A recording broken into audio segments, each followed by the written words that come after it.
This week for our exploration of the National Park Service, especially as we are deep into the portion of American history where we are in a fever of exploration powered by steam engines and visions of wide open spaces to be conquered, let's take a look at the Katmai National Park in Alaska.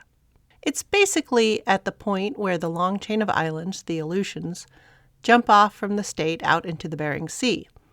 Now, since the park is larger in size than 3 American states, Rhode Island, Delaware, and Connecticut, I feel it's worthwhile to specify which part of the park I'm talking about. In this case, it is the Brooks River, site of some of the most prodigiously fat bears that star on social media. The Brooks River is part of the system that feeds into the Nannek River and out into the sea. It is also part of the same system that hosted a truly startling number of salteries, which then became canneries that allowed the fish wealth of Alaska to be mined and shipped around the world. Much like the Atlantic cod, the bison of the forests and plains, the giant timber, and the passenger pigeon, and many of the other riches of North America that seem so boundless that a bottom could never be found, the canneries of Alaska in the late 19th century started that work of finding the bottom. The Brooks River area of the park and the west end of the Nannek River, where the Diamond NN Cannery perches, are interesting reminders of how the lust to capture the portable wealth of an area and port it right out of there can alter the look, spirit, and general health of an area, as well as its ability to support the population that was already there, in addition to all of those that start coming there because of its wealth. During the period we're in, the latter part of the 19th century, more wealth was extracted from Alaska in the form of salmon than the copper and gold strikes combined, and this includes, though it's Canada now, the gold coming from the Klondike. There's a cool NPS site in Seattle about that.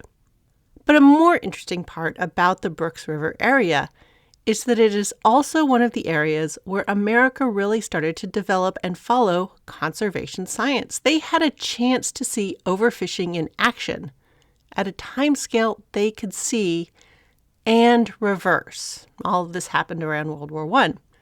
Advances in conservation science were made there. And so now we have amazing, sustainable Alaskan salmon runs and fat bears in the fall. So if you're interested in this chunk of food history that lies hidden in Alaska, go check out the Brooks River portion of the Katmai National Park and Preserve. And if a trip to Alaska isn't in your near future, I've included some fun links about the park to go look at, including a map of all of the canneries that were built there. And much more fun, if you want to watch bears get fat on fish, go check out explore.org. That's where the Fat Bear Watch will be this fall.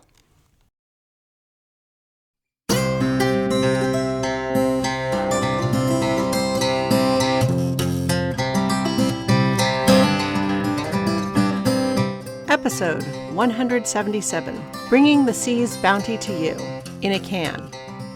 But at what cost? Hello, and welcome to the History of American Food.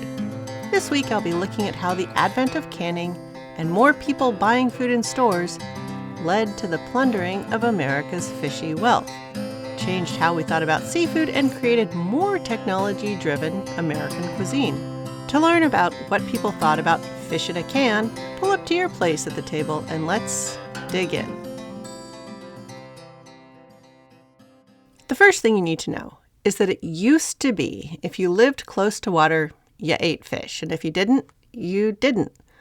Of course, there are always exceptions, like Roman oligarchs getting snow-packed oysters from England and whatnot, but for all the normal people, and even the better off, fish was usually a local thing. It could be freshwater fish from rivers and lakes, or saltwater fish from whatever ocean-connected body of water you happen to live next to. And not just finfish, of course, plenty of clams and oysters and crabs and crawdads, shrimps, langoustines, sea cucumbers, squids, and whatever else was determined to be tasty by the local cuisine. But that's the thing, for most people, fish and other water-dwelling critters were consumed close to where they were caught. Now, there were some things that did enter into inland diets due to them being both very plentiful and relatively easy to preserve. Cod, as you likely remember from episode 8, was one of those things.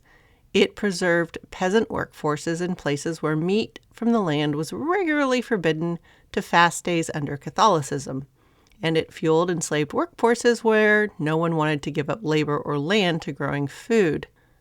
And it worked for a long time because there was simply enough cod, for the time being, to work as fuel for these systems. In other parts of the world, dried scallops, squid, and sea cucumbers worked as away from the shore seafood as well. And all of these items were viable for transport because they had a very low fat content.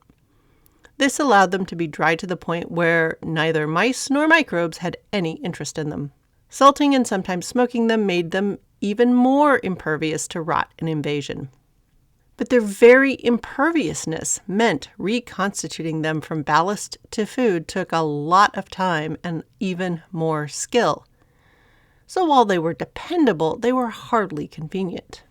Wait, you say, there are lots of ways fish and other seafoods are preserved, like lutefisk, lye soaking. There's pickling and salt and acids. And yes, all of these in multifarious variations existed, and the tastiest ones continue to exist. But these are wet methods and were used by people near water preserving their catch for their own consumption. And wet methods are heavy and tend not to fare well in travel, especially bouncing along roads at horse and ox speeds. And you know what else is a problem with all these old methods? They take time. In order for salting and drying and pickling and preserving to take hold, you have to have time for the process to work. Sometimes weeks, sometimes days. But in our emerging, I want to go fast world, running at the speed of the steam engine and coal power instead of horse and the sail, for American markets, there needed to be a faster way to preserve the ocean produce. Oh yeah, and it had to be easy to distribute these items inland as well. Well, by now you know we have trains. And even better than that, we have cans, heat sterilized and sealed. Hopefully. Though as the century progresses, canning becomes more dependable. We have thermometers, we have machines to cut can metal, shape can metal, and to assist with crimping rather than soldering cans shut. Though many smaller operations still depend on soldering cans shut, and alas, we don't quite have the lead thing figured out, so lead poisoning from eating canned food is still going to be part of the fun. And in the late 19th century, there is still no government making rules regulating the distribution of food. And because up to a few years ago, most food just didn't go that far, and the few things that did were super pricey, so they had better hold up.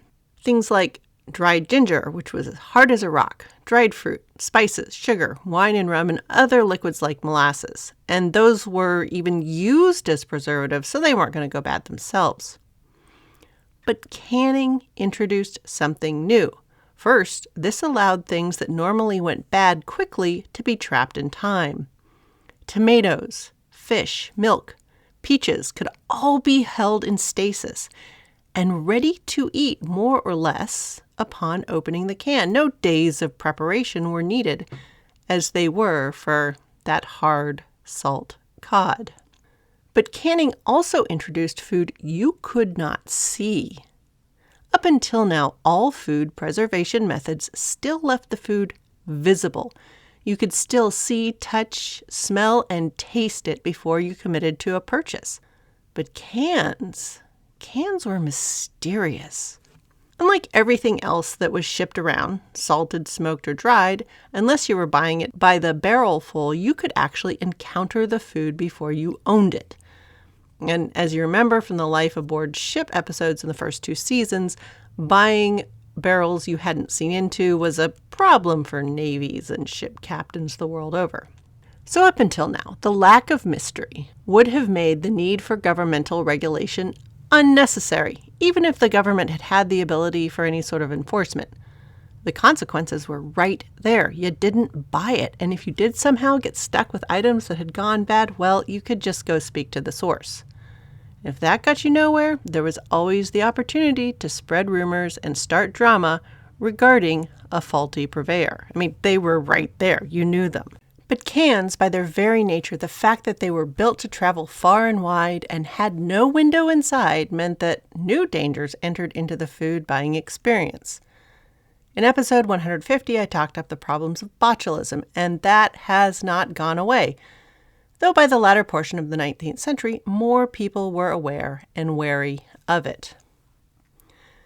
In the early part of the century, canned food had been largely a novelty and a plaything of the rich, especially in America. So what might have been viewed with suspicion was instead greeted with curiosity. Canned food must be good if all these rich people were buying it. Tied to that, fantastical, luxurious foods were being placed in cans. So in turn, canning things kind of made canned food luxurious. And if a thing was canned, it must be luxurious. Thus, the transformation of lobster from poor man's chicken in seaside communities to exotic fare for people traveling on trains and throwing formal garden parties in places like Kentucky and Michigan. In fact, many of the earliest American canning factories were centered around packing seafood. It was a luxury item people would buy to show off or purchase it as an aspirational item. Even though fruits and vegetables were easier to prepare and pack for canning, the initial luxury focus of canning in the U.S. meant that the majority of 19th century factory canning was focused on fish and other seafood. Fruits and vegetables were secondary.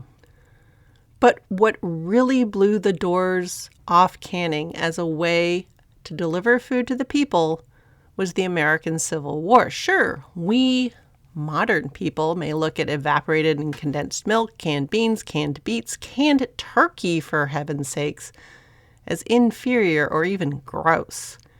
But to people who had been eating military rations of weevily flour, spoiled salt pork, and rotting vegetables, canned green beans and canned milk were delicious and prized. And the fact that along with the growing mechanization of food harvesting and some production, canning was also becoming a factory operation rather than something people did at a small scale in a workshop or a barn. It meant canning was also becoming safer and more widespread.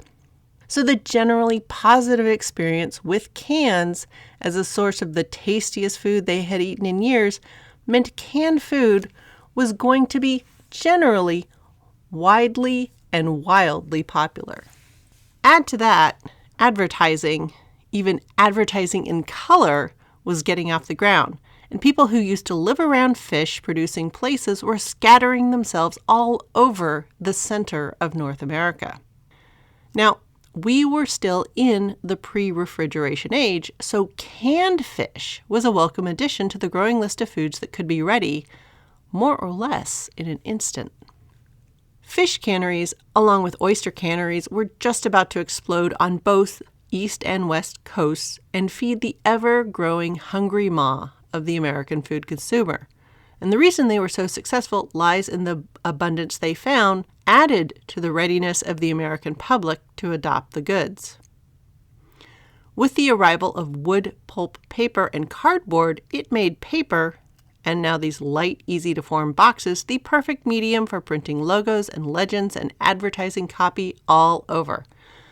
Artificial colors and dyes had erupted out of the chemical revolution that was part of the machine age, so now there were brands you could advertise about and use logos in startling bright colors to build recognition and loyalty. Fish eaters from the East Coast, especially the bustling ports in New York, Massachusetts, and the Maritime states, as well as new immigrants from abroad, were taking advantage of different homestead acts where they could get deeds to property, or they were just going out there and finding desirable places and squatting on it and daring anybody to move them off. In many cases, there was not a government in a lot of these territories exactly. So who was to say the property was not theirs? In the end, when a shipment of canned fish rolled in on the train and appeared in the local store, For a lot of people, no one needed to introduce them to the idea.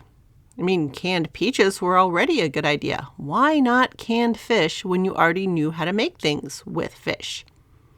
Or, what a great thing to have on hand when you knew you needed to stock up for those hungry times in the late winter and early spring. And canned fish, or lobsters or oysters, were even better things yet because they were all ready to go, straight out of the can. Up until now, if you wanted fish, you caught or bought a whole fish. But then you had to clean and butcher the fish before you could even start cooking it to use it. And especially in the days when water was fetch and carry, rather than appearing as if by magic out of a pipe in your wall, pre-cleaned fish was amazing. Did you have to pick out bones or shells and maybe bits of skin and fin? Sure. But compared to the whole fish rigmarole, along with the fact that it was right there, no running about to acquire fish from way over at the shop, a bit of picking through the instantly available fish or other seafood was no problem at all. In the last quarter of the century, large cannery operations for salmon were set up in Oregon, California, Washington, and Alaska. Many a washed-out gold seeker found himself on the gutting and packing line of one of these canneries. But they were actually the minority. More often Chinese, now without work as the original push for building the transcontinental railroad was at an end, they were looking for a place to land and would often find work in canneries. Despite the fact that many of these people had come from farming communities, it was rare that they could buy land. Most of the communities that were done with their labor wanted the Chinese immigrants to just move along, and many had laws prescribing the purchase of land by these particular foreigners. Rail work did continue throughout the country, but not at a pace to employ all the workers that had been used on the transcontinental line, and further, new Irish and German immigrant workers were taking many of these jobs. Anti-Chinese sentiment continued to grow, and further Chinese immigration was squeezed down to almost none at all by the Chinese Exclusion Act in 1882. Filipinos newly liberated, quote-unquote, from Spain by the U.S. Navy as part of the sprawling Spanish-American War and related clashes around the globe would fill in places on these cannery lines. And just as a note, their presence in American cannery operations coincides with Filipino arrivals in Hawaii to work on sugar and later pineapple plantations. The explosion of salmon canneries, lobster canneries, and oyster canneries was also accompanied by canneries for things like sardines and many other small fish that were lumped under the label of sardine. Incidentally, anchovies were not a commercial fish caught around North America, so they were not part of the American canned fish scene. Crab, especially around the Chesapeake Bay, also made its way into cans, as did turtle meat from the Florida Keys. Running a cannery to some seemed like a way to basically print money. Here was a shelf-stable or relatively stable product you could simply make and ship around the country and around the world.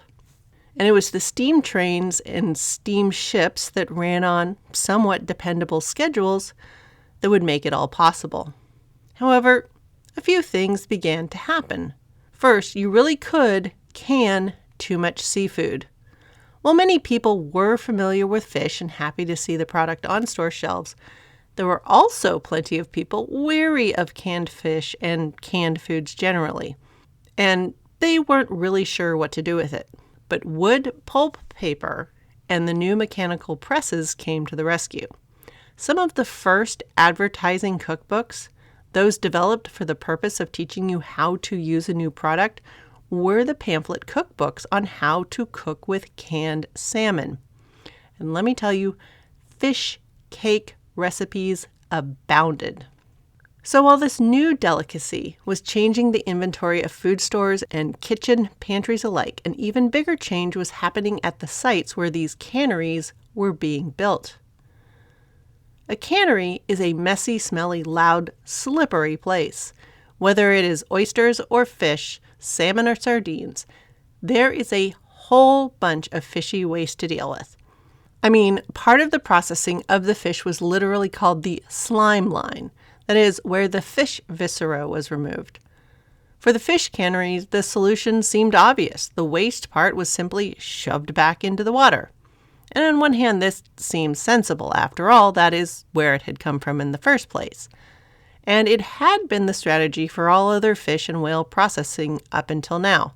But the concentration of rotting innards from fish brought in from miles away, all concentrated at the end of a cannery, it was always too much for the waterway to deal with. So the beaches and deltas and docklands around canneries became polluted and poisoned. As a result, the fishers had to travel further afield to obtain their catches. Now this cycle would continue, inching incrementally out. And now, because boats were being built with engines and then larger engines and continually improving navigational systems, it seemed okay. But the places where once the fish had been plentiful, and why the canneries had been located there in the first place, they started having to bring in fish from ever further afield.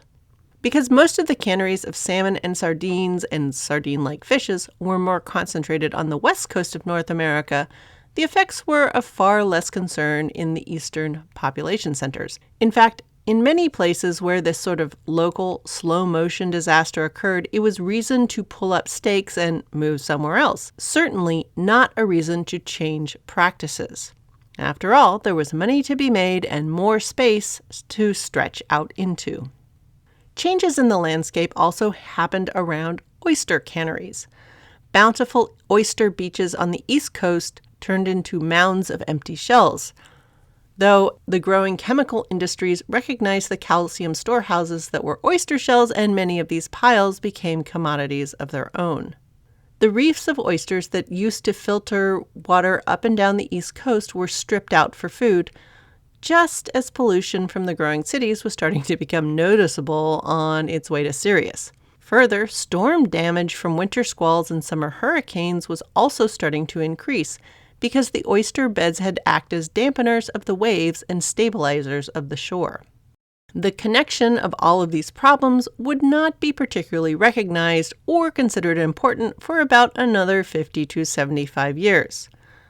But just the same way tobacco and rice farming remade swaths of the North American Atlantic coastline in the 18th century, oyster canning would do the same in the 19th century.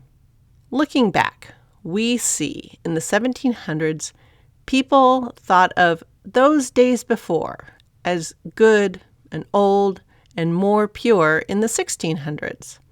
They would think of when people just knew how to act right, and the farms were more fertile, and the deer ran in bountiful herds in the woods.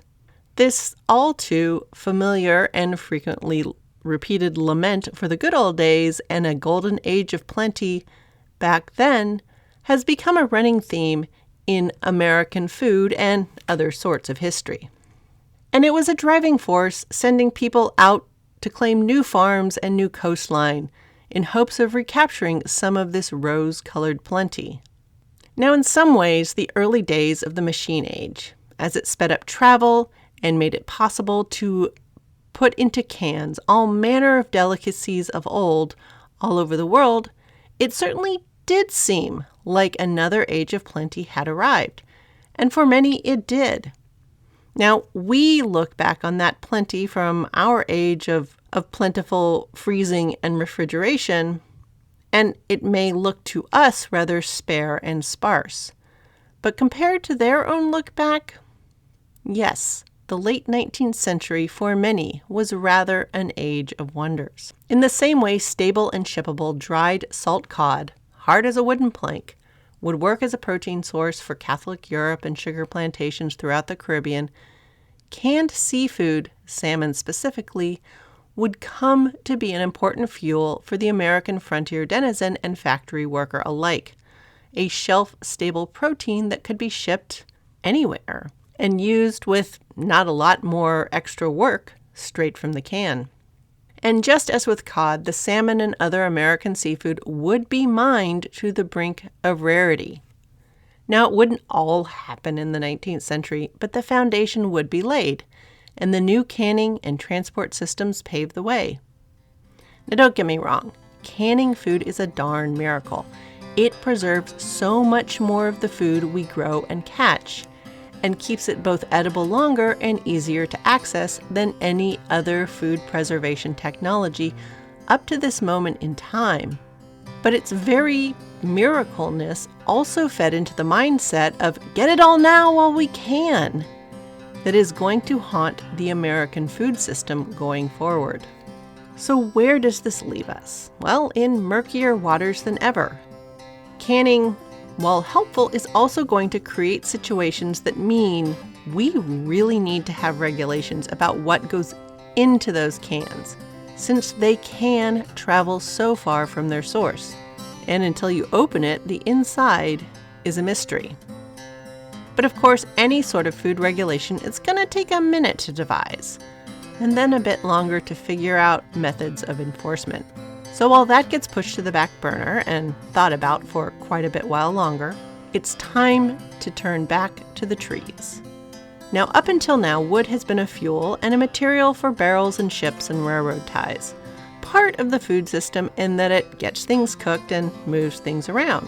But now, wood is going to be turned into paper, paperboard and cardboard, and the whole food world is going to change. After all, you can't have boxed cereal without a box, can you?